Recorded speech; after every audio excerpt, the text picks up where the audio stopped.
Hey everyone, and welcome to Inspire to Success. Today we're going to learn about hidden secrets of money. Now let's begin. Allow me to issue and control the money of a nation, and I care not who makes its laws. Mayor Amschel Rothschild, father of international finance. Money, money, money. You either have it or you sell your whole life to get it. Money is everywhere. It's in the chair you sit in. It's in the cell phone or computer you're using to watch this video. It's in the napkin you use. But have you ever thought about where the money comes from? Who creates it? How is it being created? These questions seem simple, but even most economics students and teachers don't know how money is created today. The way our money is created is the main reason that you can't afford to buy a house and find a good job. It's the root cause of major problems. That is the main reason there's a lot of complexity around money, to hide the truth. In our modern economy, we have two kinds of money: paper money and electronic money. Electric money is the numbers you see in your account or the payment card you use when shopping. If we think of money in terms of our daily use, there doesn't seem to be much difference between these two kinds of money. If you buy a cup of coffee, it costs the same regardless of whether you pay with a payment card or cash. Let's start with paper money. Paper money is created by the central bank in the form of paper banknotes or coins. If someone else tries to create it, they will go to jail for counterfeiting. Many people believe that the central bank is the main organization that creates the majority of our money, but in reality, only 3 to 5% of the total money supply is paper money created by the central bank, and the remaining 95 to 97% is electronic money created by commercial banks. Electronic money is very tricky. Many people think that electronic money is just the electronic version of paper money. However, that's not true. Imagine that you go to a bank to get a loan for $10,000. This loan will rarely be paid out in cash. When you spend this electronic money, you simply transfer it from your account in your bank to someone else's account in his or her bank. And in this process, the electronic money is not transferred into paper money and then transferred back into electronic money. When a bank issues a loan, let's say $1 million, it means the bank simply creates and adds $1 million to the total money supply in the economy. Maybe right now you are wondering, where did the bank get this $1 million to lend in the first place?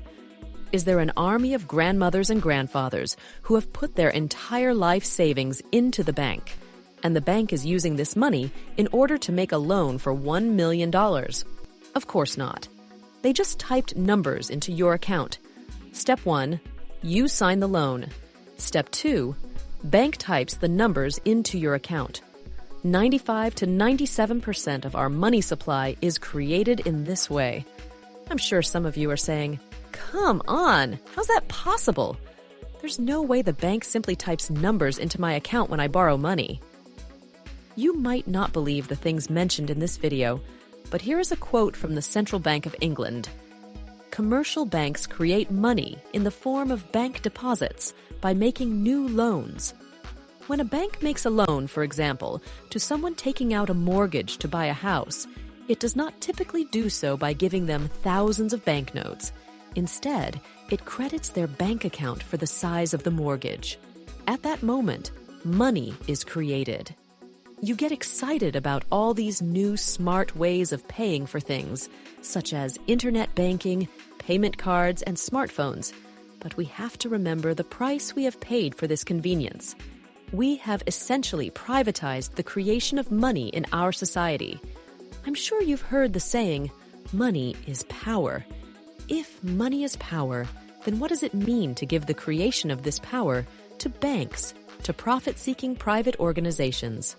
I hope you're starting to see why it's a big issue to let the banks create money. First of all, let me tell you that I don't hate banks. I'm not saying that banks are evil or bankers are greedy. The main problem is that we have given too much power to the banking industry. We've basically allowed banks to combine two vital processes, which are money creation and money lending. As a result, when banks lend money, they are creating money. It's very important that you understand this part because it has a direct impact on you. This is the main reason you can't afford to buy a home and find a good job today. Just like normal private businesses, banks also want to maximize their profit and minimize their risks, which means they have incentives to lend money to certain sectors that are less risky. And you know what the sector is that has a lower risk for banks? Real estate. For banks, it's risky to lend money to a small business because there's a high chance that it will go bankrupt. But mortgages have collateral. If the borrower can't pay, the bank will take the property to cover its losses. Newly created money floods into the real estate market instead of other sectors that society needs, such as renewable energy, the creation of new businesses, schools, hospitals, etc. From the surface, it may seem like society benefits from cheap mortgages, but we don't. Imagine that on New Year's Eve, Santa Claus comes and doubles everyone's money. If you have $10,000 in your account, Santa Claus makes it $20,000. Suddenly, everyone feels rich and rushes to shops to spend it. And you know what happens next? Within a few days, prices will rise. Since prices rose, no one is going to benefit from the sudden increase of wealth. Having access to cheap mortgages works in a similar way. House prices keep getting higher and higher. The common belief is that houses are expensive because of immigration, the increase in population, and the decrease in the amount of newly built homes. So if you want to solve the housing problem and unemployment, you need to look at how our money is created. One of the common questions I get is this: if banks have created so much money, then why don't we have inflation in the economy? In the past, one member of the family was working, and he was able to support the family plus buy a house. Today, both partners are working, but despite that, they can't afford to buy a house. Many young families who qualify for mortgages barely pay their regular expenses and mortgage payments. What's going to happen if interest rates go up? Well, the bank will kick them out and take their homes. But here's the most important question that no one asks. What did the bank do in order to earn the rights to take away the homes of these families, except by typing numbers on the screen? Therefore, mortgages are the best-selling product on the bank's shelves. And why is it a bad idea to let the banks create money and control it? Instead of getting excited about all these new electronic ways of payment, wait for a second and ask, who really benefits from it? Since everything is electronic, banks are closing their branches. They are closing ATMs. They don't need to hire people, and they don't need to buy bulletproof cars to carry the money. These all translate to lower costs for banks, on top of the massive profit they get from creating money out of nothing. One of the common things I hear a lot is that debt is bad, but money is good. People want the money but not the debt. But they don't understand that it's not possible in the current system. Money is debt. If we want more money, we must go into more debt. If nobody went into debt, then we would not have any money in the economy. If there's no money, then spending will go down. And when spending goes down, basically, the economy goes down. You hear on TV politicians talking about paying off the debt and living debt-free. Unfortunately, most people believe them because they don't understand how money works.